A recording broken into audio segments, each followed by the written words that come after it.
Hi there, I'm Adrian, and today I'm going to show you how to play a great 12-bar blues, very much in the style of Sweet Home Chicago as played by Magic Sam. Now, some of you might be familiar with the song Sweet Home Chicago. I'd always assumed it was written by Robert Johnson, but I had a look at Wikipedia before I started filming this video, and of course Wikipedia is never wrong. And according to that, Robert Johnson didn't really write the track. There are a few earlier precedents and songs which shared a similar kind of melody. So I guess the true origins of the song are a bit lost in the mists of time. But the song has gone on to become a definite blues standard. There have been many great versions of this song, but this one, the Magic Sam version, is actually one of my favourites.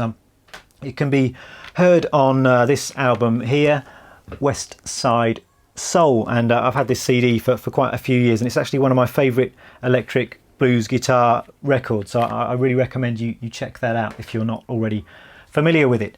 So before we get started, I'm going to assume for the purposes of this lesson that you already know your 12-bar blues basics, so you can sort of do a basic kind of rhythm guitar blues shuffle. You know your minor pentatonic scale and a few blues licks and that kind of thing. Then I think you'll be ready to tackle this lesson. If you're not sure of any of that stuff, you might want to check out some slightly more basic blues guitar lessons on my website before you tackle this song. But let's me just bring the camera a bit closer and then we can get started. So we're talking a 12-bar blues here in the key of E. As I've said, my version is very heavily based on the Magic Sam version.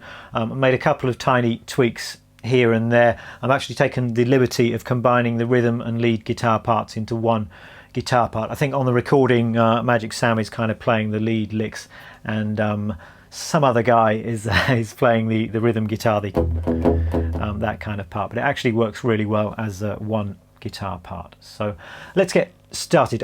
What's going on for most of this 12 bars is we've got a lead guitar lick, and then in the gaps we're playing the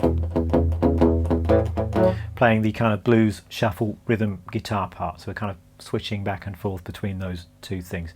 But we're kicking off with this fantastic lick, I guess the kind of signature lick of the song, the one that goes like this.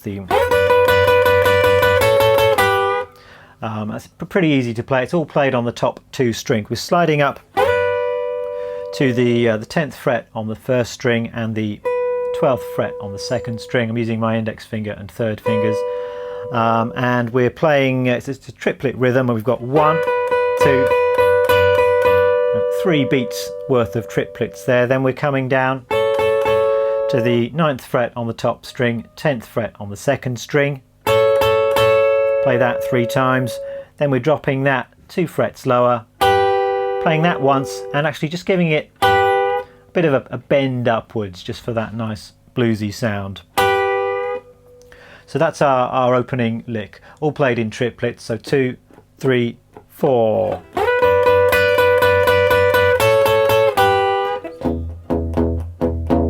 Then we're dropping down to this end of the neck to fill in kind of the rhythm guitar harmony. And this is all just a standard kind of shuffle rhythm guitar part. I'm sure you know this kind of thing and have played this kind of thing before. So I'm actually coming in on beat 2 of that bar. My third finger is down at the 4th fret on the A string. I'm playing the open E string at the same time, and I'm just rocking back and forth between my third finger and my index finger at the 2nd fret on the A string. So all in that shuffle rhythm. I think the tricky thing is just keeping track of where the beat is, so that you can just fall into that rhythm guitar naturally around where the lead guitar bits occur. But if I just play it for you slowly so you can get a feel for the rhythm, it goes like this: 2, 3, 4. 2, 3, 4. So we're starting that rhythm guitar bit on beat 2, I guess. Then we're just repeating the whole thing again. So we do the high phrase.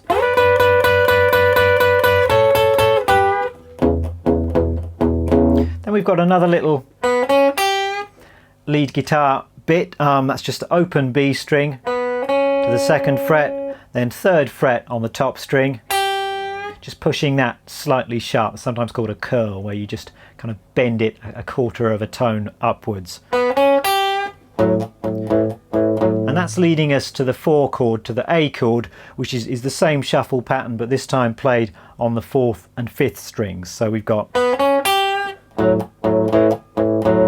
and then we play those 3 notes again, but we continue with a nice kind of descending lick. So we play the 3 notes that we've just had. Then we've got a kind of hammer on from the open top string to the 2nd fret, pull off, hammer on again. And then we're just kind of coming down the minor pentatonic scale. So open top string, 3 to 0 on the 2nd string, 2 to 0 on the 3rd string, 2 on the 4th string. So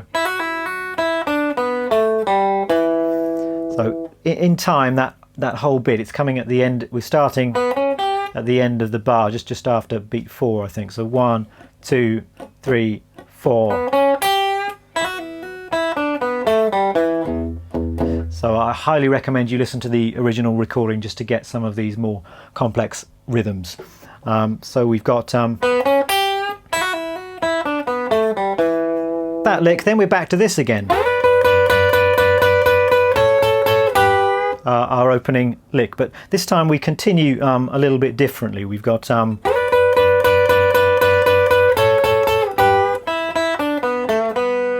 we're playing the open top string twice, 3 to 0 on the 2nd string, 2 on the 3rd string, and then the open 2nd string. Maybe just give that 2nd fret note a bit of a bend sharp as well if you want to. So rhythmically that just flows from the high lick. One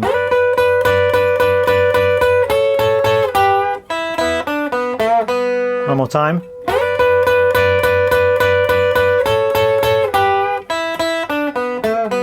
We're going to continue. We're heading into the 5 chord now, the B7 chord, and that goes like this: 2, 3, 4. So we've got an open top string, 3rd fret on the 2nd string, pulling off to the open 2nd string, and then we've got we're holding down the top string at the 2nd fret and the 3rd string at the 2nd fret. It's kind of part of that B7 sound, I suppose. Playing the top string twice, 3rd string, back to the top string, and then the top string again 2 or 3 times. And with all of this, it's kind of up to you how precise you want to be, how faithful to the original you want to be. I mean, you can do it note for note and get all of the rhythms and all of the notes exactly as he plays them, or you can just kind of get the spirit and the essence of it. Kind of up to you how much time you want to spend on doing this. Or I suggest probably just sort of steering a course between those two kind of options. You don't have to be super precise with all of this stuff. It's just more about getting the attitude and the spirit of it, I think. So let me just play that lick again. We've got 2, 3, 4. If you like, you can I think that's what I would probably do, is just play that with the pick and fingers of the right hand. So play the top string with the middle finger of my right hand. Now we've got probably my favourite lick, actually, the one just going into the last 3 bars, which sounds like this: 2, 3, 4. Really fantastic lick here. We're sliding up from the 2nd fret on the 3rd string to the 6th fret on the 3rd string. We're picking both of those notes though. 5th fret on the 2nd string, and then 7, 6, 5 on the top string, and then 8, 7, 5 on the 2nd string. You can actually just bend that 8th fret note slightly sharp if you want to.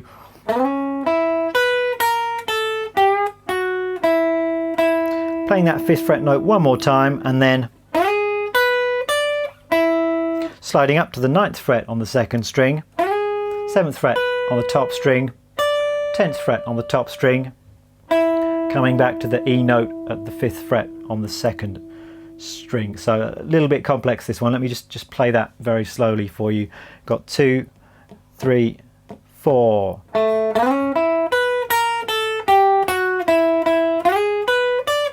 Maybe even slower than that, I think. 3, 4.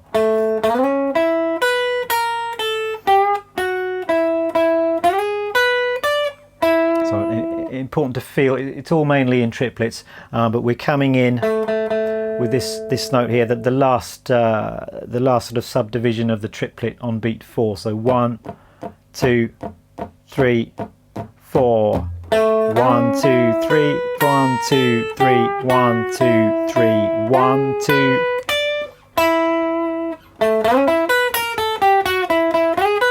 And then we're into the kind of the turnaround lick, which is just the sort of classic descending turnaround, I think. So it's just the fourth fret on the top string and the 3rd string, and playing 3rd string, 1st string, 3rd string, and then just moving that down a fret at a time. And we're finishing off with just a hammer on from the open 3rd string to the 1st fret, top string twice, and then just falling into a B7 5 chord, playing the root note, and then playing the top part of the chord. That's about it. I think I probably need just to play that all through slowly for you, just so you can hear how that all fits together. So let me just give that a try. So we've got 1, 2, 3, 4.